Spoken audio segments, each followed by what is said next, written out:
महाराष्ट्र में शिक्षक पात्रता परीक्षा यानी टीईटी पेपर लीक मामले को लेकर सियासत तेज हो गई है।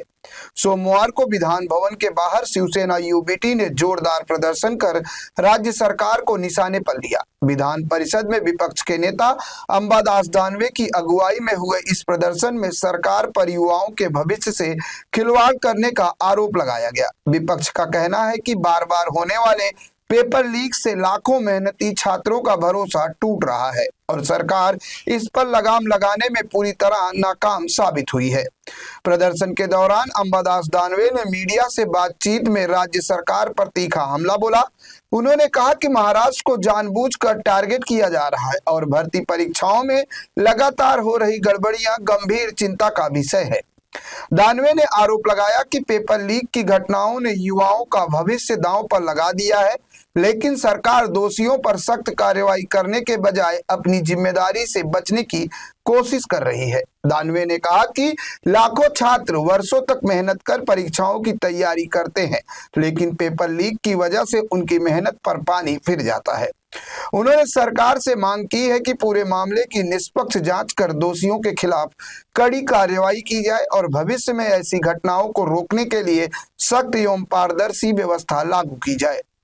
वहीं समाजवादी पार्टी के महाराष्ट्र प्रदेश अध्यक्ष अबू आसिम आजमी ने भी टीईटी पेपर लीक को लेकर फडणवीस सरकार को आड़े हाथों लिया है और कहा कि प्रदेश में कानून व्यवस्था नाम की कोई चीज बची ही नहीं है। इस पूरे मुद्दे को लेकर विधानसभा और विधान परिषद के मानसून सत्र में भी विपक्ष सरकार को लगातार घेरने की तैयारी में है। हालांकि सीएम फडणवीस ने पेपर लीक होने के तुरंत बाद ही एक एसआईटी का गठन कर निष्पक्ष जांच की बात कही है। देखो, नीट का पेपर नेशनल लेवल का था। बहुत से लोगों ने ऐसा किया कि महाराष्ट्र को टारगेट बनाया जा रहा है, लेकिन टीईटी का पेपर जब फूटा है, जब लीक हुआ है, तो ये समझ में आया कि महाराष्ट्र इसका केंद्र बिंदु है। 6 लाख जो टीचर्स है उनके लिए ये टीईटी की एग्जाम हो रही थी। मैं समझता हूँ ये पेपर आर्थिक धांधली, आर्थिक व्यवहार करके लीक किया गया है। इसमें शिक्षण विभाग का पूरा सहभाग सामने आ रहा है। उसका हम ये अधिवेशन में भंडाफोड़ करेंगे। ये देखो, उद्धव जी का दौरा, मैं खुद दौरे में था पिछले 2 दिन। पूरा उत्साहपूर्ण हुआ, ताकतवान हुआ। कोई लोग ये बागी लोगों के साथ नहीं गए। संगठन जैसी की वैसी है, उद्धव जी के साथ है, शिवसेना के साथ है। राम मंदिर में लूट मची हुई है, क्या कहेंगे इसको लेकर? ये देखो, राम मंदिर का निर्माण करने वाले, हिंदुत्व की बात कहने वाले, इनको राम मंदिर की दान पेटी तक नहीं पूरी है। उसमें से करोड़ों रुपए की धांधली की गई। मैं समझता हूँ इसमें इंक्वायरी में और कुछ बातें सामने आ रही है।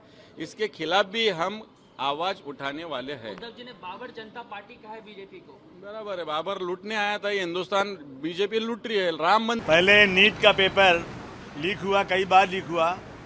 22-23 लाख विद्यार्थियों ने तैयारी किया था, उनको फिर से एग्ज़ाम के लिए तैयारी करनी पड़ी। बहुत उनके पैसे ख़राब हुए, बहुत समय ख़राब हुआ, बहुत मेहनत ख़राब हुई। अभी भिवंडी में टीईटी का पेपर भी लीक हो गया। मतलब ये क्या बना रखा है, मजाक बना रखा है। सरकार जो है बिल्कुल ध्यान नहीं है और जो है भ्रष्टाचार बढ़ता जा रहा है। मैं समझता हूँ कि लूट मची हुई है और आज जो है नौकरी दे नहीं सकते। बच्चे पढ़ना चाहते हैं, वो पढ़ाई नहीं हो सकती। इस तरह की चीज़ें जो हो रही भारतवर्ष में, और राम मंदिर से जो है चढ़ावा चोरी हो गया। मैं समझता हूँ इस सरकार को तो अपनी जो है रिस्पॉन्सिबिलिटी लेते हुए इनको खुद जो है रिज़ाइन कर देना चाहिए और शर्म आना चाहिए इस सरकार को, जो अपने उनके राज्य में सारा काम जो है बिल्कुल भ्रष्टाचार, बेईमानी और लूट मची हुई है।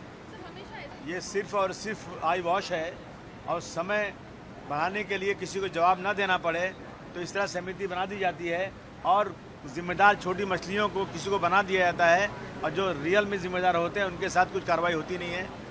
ये ज़रूर कहूँगा कि राम मंदिर के नाम पर, राम को हम लाए हैं, हमको चुन के लाइए। राम के नाम पर इन्होंने देश के अंदर बहुत हंगामे किए और राम के सबसे ज़्यादा चाहने वाले, अपने आप को साबित करने वाले, राम मंदिर की चोरी हो रही है, वो भी रख रखाव नहीं रख देते। तो मतलब इससे बड़ा मजाक और कुछ नहीं हो सकता है। बहुत सारे बच्चों ने आत्महत्या कर लिया है। आप देख लीजिए, कॉकरोच पार्टी जो है कितने दिनों से बैठी हुई है इसी के ऊपर कि जो हमारे एजुकेशन मिनिस्टर है उनको इस्तीफा देना चाहिए, उनको जो है अपनी रिस्पॉन्सिबिलिटी को ख्याल करना चाहिए परंतु सरकार की चमड़ी इतनी मोटी है कि सरकार कुछ सुनने को तैयार नहीं। धर्मेंद्र प्रधान को मतलब इनका पार्टी मतलब सपोर्ट कर रहे हैं। 100% सपोर्ट कर रहे हैं, सपोर्ट कर ही रहे हैं। मैं कई बार कह चुका हूं कि मोरल रिस्पॉन्सिबिलिटी होना चाहिए। एक एग्जाम्पल हम कई बार दे चुके हैं कि लाल बहादुर शास्त्री जी की सरकार थी और रेलवे का एक्सीडेंट हुआ, वो मिनिस्टर थे, उन्होंने अपनी मोरल रिस्पॉन्सिबिलिटी लेते हुए इस्तीफा दिया। लेकिन ये सरकार जो है ना, इतनी हठधर्मी सरकार है, मोटी चमड़ी है कि ये लोग किसी को सुनने को तैयार नहीं। अभी उद्धव ठाकरे जी का भी चेहरा सामने आ रहा है। मैं हमारी जो यहाँ युति हुई है, उस युति में सेकुलर एक पार्टी के तहत वो थे, उन्होंने जाकर वो कहा हमारे सारे हिंदू भाइयों। ये क्या मतलब होता है? ये हर जगह हिंदुत्व की बात करेंगे। देश में हिंदू, मुस्लिम, सिख, ईसाई, पारसी सब हैं, सब वोटर हैं, लेकिन ये मेजॉरिटी को जिस तरह से उनकी आदत पहले थी वो उन्होंने फिर शुरू किया है। मैं समझता हूँ हम लोगों ने गलती किया था जो सेकुलर समझ के उनको वोट दिया था। हाँ, ये अफसोस की बात है ना कि ये सब एक ही थैले के चट्टे बट्टे हैं। ये जो है इलेक्शन के लिए आते हैं, यहाँ पर बातें करते हैं, बाद में उसी रास्ते पे चले जाते हैं। नहीं, लोगों को नहीं, आंदोलन तो होना ही चाहिए। मैं तो बार बार कहता हूँ कि डॉक्टर राम लोहिया ने कहा था कि अगर सड़क सुनसान हो जाएगी तो सांसद आवारा हो जाएगी, और सड़क सुनसान है, कोई सड़क उतरने को तैयार नहीं है, और इसलिए लोग उतरे हैं, उनको सपोर्ट करना चाहिए।